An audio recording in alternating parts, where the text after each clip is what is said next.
Okay, I'm going to do a review on the Surebonder Pro120. There's some things you need to know about this if you're thinking about buying this 120 watt cordless glue gun.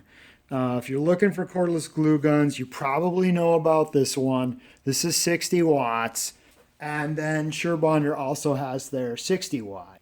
This is 120 watts, or is it?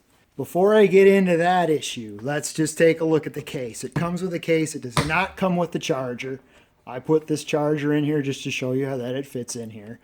It has a little bit of space for some of these short glue sticks, which I don't use. I use these long glue sticks, and there's no room in here for the long glue sticks. The other thing about this case that's kind of dumb is that this old obsolete Ryobi battery is the only one that fits in here. It's the only one you can leave in the thing and in the case. Every other battery doesn't fit. 3 amp doesn't fit, hits right here. 4 amp doesn't fit either. That hits. And the 9 and the 6, which are the batteries you're going to want to use on a 120 watt glue gun, those have no chance of fitting in here at all. So this case is pretty much worthless. Not only that, this is really rough right here. It really gives your knuckles a zing if you rub on that thing.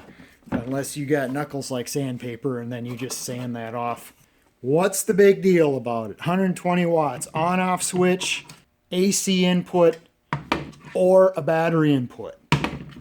Or is it and or? Okay, that's the question. How come you can have the battery on and the AC plugged in, and the LED will show the AC is on and the battery is on with a red LED and a blue LED on at the same time? How can you have the AC side isolated from the DC side without having a 3-position switch with off in the middle, AC on one side, battery DC on the other, and off in the middle? This is just on-off switch for the battery. When you plug in the AC, AC's on and that thing heats up. Well, we're going to take this apart and I'll show you what's going on inside this thing. So what we've got going on in here are 2 completely isolated sides. The AC side and the DC side are isolated in 2 separate 60 watt PTC heating elements that are housed in one physical glue body. Right? I can't call this a heating element because there's 2 heating elements, 2 60 watt heating elements. One of these 60 watt heating elements is connected directly to the AC with no fuse, no switch, just directly. As soon as you plug in the AC, you're getting 60 watts heating on that PTC element. And then you get the LED that comes on. The DC side has the switch, and it has a 10 amp fuse and a circuit board. And then it's got a 60 watt PTC element that turns on regardless of whether or not this is on. That circuit is the same one that's in this 60 watt gun, because I've opened this one and looked. And the Surebonder 60 has the same circuit board, the same switch, and the same 60 watt element. So,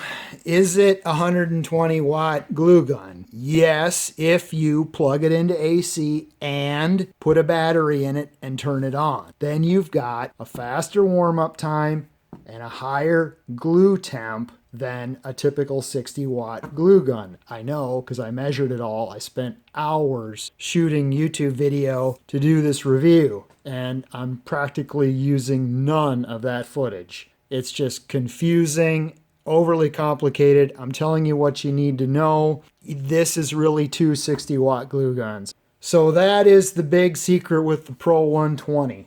There. I just made the video that I wish I would have found on the internet before I bought this glue gun.